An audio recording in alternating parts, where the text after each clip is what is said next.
slightly more light-hearted area potentially to go into, but do you miss the days when games were played in all weathers? I mean, I'm not quite old enough to remember the ballet on ice in 1967, but I've seen clips of it. It was a game played on a frozen pitch against Spurs, City against Spurs at Main Road.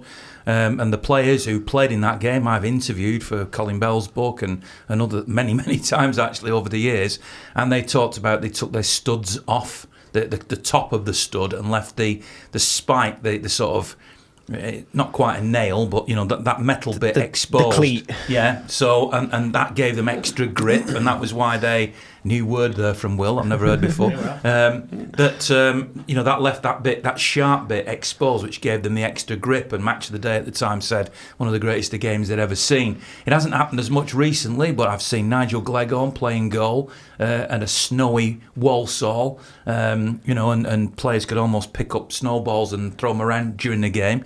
We don't see that as much anymore. We see games now played on absolutely perfect pitches. Do you miss that? I mean, because the weather used to be a great leveller and used to add to the drama of football, didn't it? I think Ronnie Radford. Yeah, that's all. I can just thinking of Ronnie Radford when you're saying that. I don't know, there was a blade of grass on that pitch that day. Just for the people who don't know what that is, that's Hereford against Newcastle in the FA Cup. It's one from outside the box right into the top corner. It showed a lot in this country anyway, but that just so that people know what that is. And yeah, quite clearly we can't make any comparison with Colin Bell or for that matter George Best with anyone of the modern era, because you just have to look at the surfaces they played on and the kind of defending that they had to put up with and the kind of refereeing that they had to put up with in those times. So of course there's a bit of me that misses it, and playing football, playing rugby, in some terrible conditions, snow, ice, quagmires, almost drowning with your head in the mud. It's probably not something you want to harp back to too much, but you are levelling things out by playing on these great pitches, and League One, League Two teams are more than capable of playing great football on good surfaces now. So I don't think the away game is as much of a threat to the big teams as it once was. I know this is going slightly back to what we've already covered, and we've covered about we've given our views on whether or not the game against West Ham should have been off. But there was a little bit of that question that I was going to forward on a little bit. Obviously, the West Ham fans would have had problems travelling to this game, and City have got more and more fans who come from further afield now. That's obviously what the club want as we move forward. So you do have to look at the Bournemouth fans who travelled to Sheffield United and wonder how that game went on, if they were worried about West Ham fans getting to City. And if you think back a couple of years to when we played Arsenal in the Cup, and then a few days later we played them in the league. Now, I live in Oldham, and that day I shot this, and if you look at the vlog from that particular game, I left Oldham in the most blizzard conditions. It was terrifying, really, walking around in Oldham, getting the car out of anyway, Oldham. mate. But it was like that all the way down, and there was a bit of me thinking, I hope this game is off so I don't have to go. But once I got there, or certainly once I was halfway there and things improved a little bit, I thought, I don't want it called off now. I'm here now, And then when I got to the ground, outside the ground, all the area around Arsenal was covered in snow. There were people having snowball fights, and yet the game went ahead. So it's very, very difficult to make these decisions, isn't it, on that basis? And but those are the games that you tell your stories about to your kids, aren't they? I remember sort of like Gerald Sinstat on the telly, and they had orange balls, didn't they? And they just had the line marked out, the snow cleared off. No, not that. Before the days of the naked sunbed. But you can just, as soon as you mention, the game's called off, you just see that image, don't you, of marked out pitches, and they're just playing anything. You'll be going on about barging the goalie in the net in a minute, wearing flat caps. Them rattles. There was a game that was brought up on social media today that I was actually the stadium announcer for a game in the Cup against, I think it was the League Cup against Ipswich. and I'm on the PA system, and the game's it's pretty much waterlogged as the game's kicking off. But the referee decided to give it a go, like they do, see if the rain eased and whether the water drained away. It didn't. City took the lead. The second Ipswich equalised, which is about 15 minutes into the game, I get the message in the PA box, can you announce that the game is now going to be abandoned?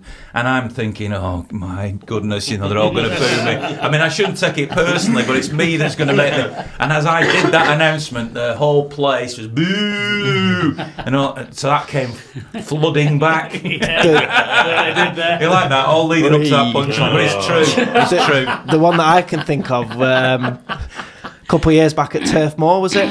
It was absolutely peeing it down, and we were like 5-6-0 up, and all the Burnley fans were trying to get the game called off. That's another factor these days, isn't it? VAR presumably would come in to look at the level of water or something. I remember one it was last season, a couple of seasons ago, and it was at home, and it was a bit rough, the weather, but then all of a sudden it just downpoured, and is the game on? Is it off? It was Concord. Was it Leicester? Yeah, it was. Leicester, so I was in the Connie Club just up the road on Ashton New Road there, and one of the older guys, everybody goes down a bit early, does their own match day ritual. So stuck his head out. We was watching him on the CCTV, which stuck his head out and came back in.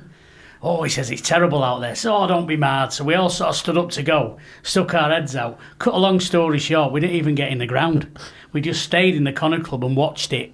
We told everybody we went to the game, but we didn't. We stayed in the Connor Club and watched it. I think we fell out about 10 o'clock at night after a 2 o'clock kick-off or something. The very, very best postponement I've ever had, from my point of view, there was, as a lot of people will know, I've basically gone to every game home and away forever, right back to the 70s. There was a little tiny bit when I worked at the BBC where I had no choice and I had to miss a few games, and it was, I found it devastating, very, very difficult to deal with. The City played Tottenham away in the middle of this, and Jurgen Klinsmann was playing. I'd never seen him play, and he was a big superstar and everything like that. And I thought, I've got to go to White Hart Lane and see Jurgen Klinsmann dive, as Andy was demonstrating there, but I've got to see this game. And it got to about an hour before kick-off, and I'm sitting in the studio in Manchester. I'm the one who's going to be producing the programme, and I'm hearing go, yeah, teams are out now, and it's absolutely killing me.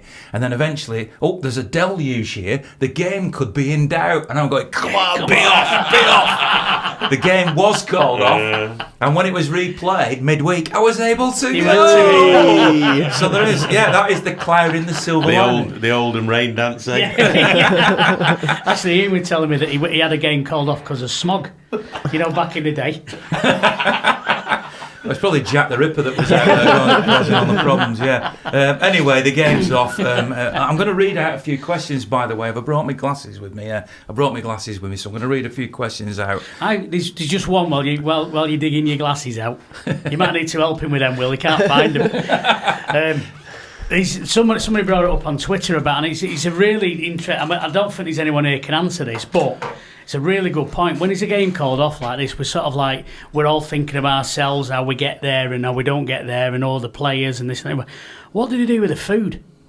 What, all the catering? Trust you to think of that. Trust you to think. What about all that beer? No, but there is. I mean, because obviously they've got to prepare the food for when the Tunnel Club come in and all the rest of it. So there must be loads of little burgers there waiting for somebody to eat. So, I mean, it's probably what they're paying the staff with instead of actual money. Yeah. Well, it's alleged that once or twice I might have partaken of a touch of hospitality at the club.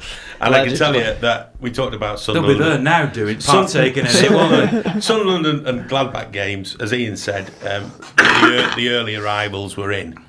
And we sat there and filled our faces with the food because it was going to waste anyway, and carried on. And then there was no football. And did you notice? Yeah, actually. And of course, the other thing is that everyone's paid up to a certain time anyway. So, you got a lock. You got a lock-in in the Tunnel Club. No. Before pre then. And it was great, you just... You're telling me this now. So, my missus has met David Silver. I was in the legend, so you're saying if I'd have got there before they announced it, I could have got a lock-in with my mate Jonah. Is that what you're saying? I think you could have had your nose in the trough all day. Yeah. Right, okay, I've got the first question here. This is from Gareth Hayes.